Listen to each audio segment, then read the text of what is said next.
오늘 성령 강림후 제 마지막 주일을 맞이하여 예배드리는 우리 사랑하는 성도들 위해 성령 충만한 은혜가 함께 하시기를 간절히 기원합니다. 오늘 설교의 제목이 그리스도인의 영적 싸움, 또 그리스도인의 영적 전쟁이라는 제목입니다. 여러분은 싸움 또는 전쟁하면 어떤 마음으로 들리십니까? 우리는 들려오는 싸움 또는 전쟁의 소식을 들으면 안타까워하고 불안해하고 크고 작은 싸움과 전쟁의 소식에 불편해합니다.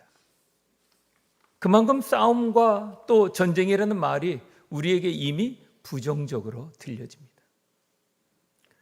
그럼에도 불구하고 인류 역사 속에서 싸움 또는 전쟁은 필연적으로 등장했습니다. 물론 그 양상도 시대에 따라 변해왔습니다. 초기 인류는 사냥터, 물, 거주지 등 생존을 위한 충돌이 일어났습니다. 또 고대 문명이 발달하면서 싸움은 조직화되어 전쟁으로 빈번하게 나타났습니다. 특별히 고대 그리스와 로마의 전쟁, 중세에는 종교적인 이유로 십자군 전쟁, 이슬람 정복 전쟁 등이 일어나기도 했고, 근대 사회는 국가를 중심으로 자원을 차지하기 위한 식민지 전쟁이 일어나게 되었고, 산업혁명 이후 산업화 전쟁이 치열하게 일어나게도 됐습니다. 현대는 1차, 2차 세계대전에 이어 이제 전통적인 전쟁 개념을 넘어 이념, 기술, 외교, 정보전 등 다양한 방식으로 전쟁은 확산되고 변모되고 있습니다. 이제 정보화 시대의 새로운 전쟁 개념인 사이버전이 등장하기도 했습니다. 따라서 싸움과 전쟁은 인류 역사 속에 필연적으로 등장했다는 것과 시대에 따라 그 양상이 변화해 오며 인류와 뗄 수 없는 문제라는 것을 다시 한번 깨닫게 됩니다. 이에 대하여 일찍이 가인이 아벨을 죽인 창세기 4장 8절의 사건 이후 4장 23절에는 라멕은 그의 아내들에게 이렇게 말합니다. 나의 상처로 말미암아 내가 사람을 죽였고 나의 상처로 말미암아 소년을 죽였도다 라고 하는 말에서 볼 수 있듯이 성경에서 인류 사회는 시작부터 내내 피로 얼룩진 싸움의 연속이었음을 암시해주고 있습니다. 물론 이러한 싸움은 욕망을 채우기 위한 것이거나 생존 경쟁에 살아남기 위한 육적 싸움이었습니다. 그런데 오늘 본문인 3절부터 6절에서 성도도 싸움을 하는 존재라고 사도 바울은 선언하고 있습니다. 이처럼 굳이 싸움이라는 불안하고 불편한 주제로 다루어 성도들의 삶을 영적 싸움을 하는 자들이라고 가르치는 이유가 있습니다. 바라기는 싸움이라는 필연적으로 마주하게 되는 세상 속에서 성도의 싸움인 영적 싸움의 목적과 승리에 대해서 함께 상고하면서 이 시간 은혜 나누려고 합니다. 바울이 오늘 본문에서 영적 싸움에 대하여 언급하는 배경이 있습니다. 그것은 고린도 교회 안에 거짓 교사들의 영향을 받아 미혹되는 성도들이 있었기 때문인 것입니다. 바울은 그 영향으로부터 끊어내기 위하여 앞에서 바라본 싸움과 전쟁의 차원이 다른 영적 싸움, 영적 전쟁에 대해서 가르치려고 하는 것입니다. 왜냐하면 고린도 교회에 침투한 거짓 교사들은 바울의 사도권을 부정하기 위해서 자신들이 스스로 참된 사도라고 하면서 성도들을 미혹하고 있습니다. 그들은 바울을 가리켜서 1절에 보면 멀리서 그들에게 편지할 때는 용감한 면이 보이지만 그들을 대할 때는 비굴하고 우유부단하고 나약한 겁쟁이라 이렇게 말합니다. 또 2절에서는 거기에 더해 바울이 고린도인들과 함께 있을 때는 겸손한 척하지만 멀리 떨어져서는 세상적인 가치 기준에 따라 행동한다라고 하면서 바울을 인간적인 생각과 방법을 따르는 자, 곧 육체대로 행하는 자라고 비난하게 된 것입니다. 뿐만 아니라 본문 뒤에 10절에서는 바울의 편지 내용은 무게가 있고 힘이 있지만 실상 직접 대면해 보면 풍채도 없고 언변도 변변치 않다고 비난합니다. 여담입니다만 저도 성경을 통해서 이 약하고 풍채가 없는 바울에 대한 저 나름대로의 이미지가 있었습니다. 그런데 이번에 바울의 2차 전도 여행을 순례하면서 이콘을 숭상하는 그리스도 정교의 일색으로 그려진 바울의 그 성화 속의 외모를 보게 되었습니다. 좀 개인적으로 좀 충격적이었는데요. 머리는 대머리였고 무척 마르고 정말 볼품없는 모습을 보게 되었습니다. 그러면서 언뜻 들었던 생각이 있었습니다. 제가 본 성화 속 바울이 그 모습이라면 육적으로만 보게 되었던 고린도 교회 성도들 가운데는 얼마든지 바울의 사도권을 부인하도록 하였던 거짓 교사들의 미혹에 넘어갈 수 있었겠구나라는 생각이 들게 되었어요. 거기다가 바울에 대하여 10절에는 말도 시원치 않다라고 하는데, 이는 사도행전 18장 1절에 철학의 도시였던 아덴에서 전도도 큰 반향을 일으키지 못하게 되었던 것 같이 바울은 헬라 수사학이 요구하는 세련된 운변수를 갖추지 못하였기에 고린도 교회에 와서 십자가에도, 즉 십자가에 달리신 그리스도만 전하는 이 바울의 언변도 변변치 않았다고 생각하였던 것입니다. 따라서 바울의 대적자들은 바울을 처음에는 겁쟁이라고 하고 뒤이어 타락한 이기주의자로 자신의 권위만 변호한다라고 생각하고 있고, 심지어 바울의 외모를 보고 연약하고 언변도 변변치 못해 무능하다고 비난하며 미혹하게 되었던 것입니다. 여러분, 거짓 교사들의 미혹을 여러분들이 들었다면 어떤 생각이 들겠습니까?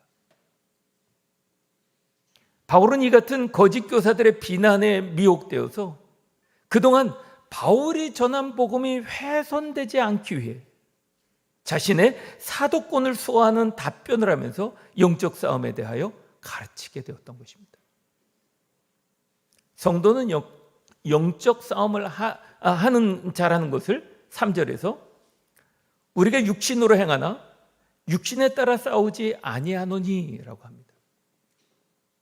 우리가 육신으로 행하나라고 하는 말은 성도인 우리도 육체에 속한 자로 인간의 연약성과 죄 많은 성품과 불건전한 충동과 속된 세상의 일반적인 상황에 있는 자라고 하는 것을 인정하고 있는 것입니다. 그런데 더 중요한 게 있습니다. 이어서 그러나 육신을 따라 싸우지 아니하노라라고 합니다. 바울 자신은 사도의 직분을 수행함에 있어서 인간의 재능이나 인간적인 목적을 위해서 일하지 않았다고 하는 것을 강조하고 있는 것입니다. 달리 말하면 결코 세상 사람들이 싸우는 방식대로 싸우지 않았다라고 하는 것을 말하고 있는 것입니다. 왜냐하면 그리스도인의 싸움은 단순히 눈에 보이는 현상과의 싸움이 아닌, 드러나지 않지만 그 속에 있는 영적 세력과의 싸움이기 때문인 것입니다. 그래서 사도 바울은 사도적 권위를 침해하며 인격 모독을 하는 거짓 교사들을 향해 세상 사람들이 싸우는 방식대로, 곧 지기 싫어하는 자기중심적 동기로 자신의 능력이나 자신의 권세나 자신의 힘을 나타나기 위해서 육신에 따라 싸우지 않았다라고 말하고 있습니다. 바울이 그렇게 싸울 수 있었던 이유가 있습니다. 그것은 하나님 앞에서 견고한 진을 파하는 강력한 무기를 소유했기 때문에 그렇게 선언할 수 있었던 것입니다. 물론 육체에 속한 세상 사람들이 가진 무기로 말한다면 바울은 대단한 육체에 속한 무기를 가지고 있는 사람입니다. 사도행전 21장 39절에 보면 당시 로마 제국의 중요한 문화와 교육의 중심지로 길리기아 지방의 다소 출신의 사람이었습니다. 그의 교육 정도도 사도행전 22장 3절에서 보면 예루살렘에서 유명한 가말리엘에게 율법을 배운 전통적인 유교 교육을 받은 사람입니다. 우리로 말한다면 유대의 최고 대학에서 율법학을 전공한 사람이라는 것입니다. 그리고 거기에 더해 이 열정적인 바리새인이었으니 율법을 지키는 완벽주의자로 산 사람이었습니다. 그뿐 아닙니다.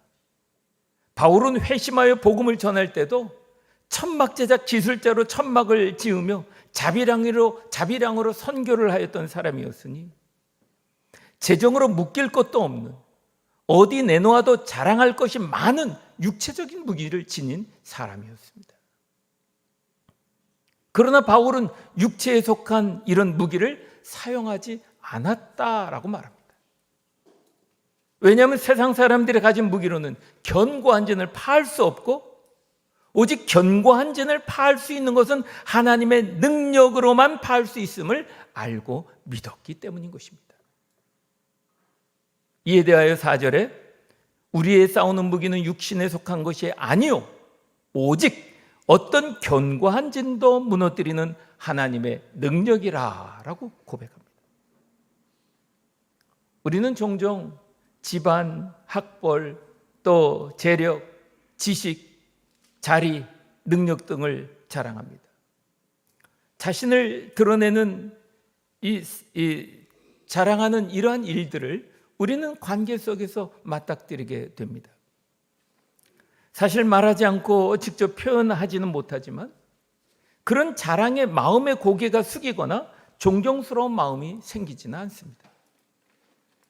오히려 자랑하는 이 안에 있는 열등감을 덮으려는 그의 약함을 알고 참고 이해하며 듣는 성숙함으로 반응하지 않습니까? 그렇습니다. 견고한 진이란 하나님께 대항하는 모든 악한 세력과 교만 등을 가리키는 겁니다. 그리고 견고한 진을 파하는 것은 하나님의 능력이라고 선언합니다. 요한 웨슬리는 이 하나님의 능력을 사랑이라고 말했습니다. 그래서 바울은 그 모본으로 육신에 속한 자신의 인간적 재능과 능력으로 싸우지 않고 1절에서 어떤 역경 속에서도 사명을 감당하는 예수님의 모습인 온유와 관용으로 대하였다라고 말하고 있습니다. 왜냐하면 하나님께서 사도적 권위를 주신 이유가 진리가 바로 설 수 있게 하는 것이고 하나님과 사람 사이에 화목을 주시기 위해서라는 것을 알고 있기 때문인 것입니다. 따라서 바울은 하나님에 의하여 되어진 하나님의 능력, 곧 진리, 사랑, 의로 싸우는 영적 싸움을 하였다는 것입니다. 이처럼 하나님에 의하여 되어진 하나님의 능력에 대하여서는 바울은 에베소서 6장 11절부터 17절에 구체적으로 마치 로마 군병이 무장한 것을 묘사하듯이 소개하고 있습니다. 그렇습니다. 전쟁에 있어서 승패의 요인 가운데 하나는 무기입니다. 무기는 전투에서 적을 제압하거나 방어를 위해 사용되는 도구이고 또는 시스템입니다. 따라서 적보다 강력하고 효율적인 무기를 보유한 쪽이 싸움에서 우세하게 되는 것입니다. 그렇습니다. 무기는 싸움의 승패뿐 아니라 운명에도 영향을 미치는 것입니다. 따라서 우리가 영적 싸움에서 승리하기 위해서는 우리가 소유하는 무기는 하나님께 주시는 능력, 사랑, 힘, 지혜라는 것입니다. 곧 우리의 지식이나 인간적인 능력이나 사회적 권위만 의존하는 것이 아니라 오직 영적 싸움의 무기인 겸손과 온유와 사랑과 의와 진리 등이 하나님께서 만들어주신 하나님의 능력, 곧 강력한 무기라고 우리에게 가르치고 있는 것입니다.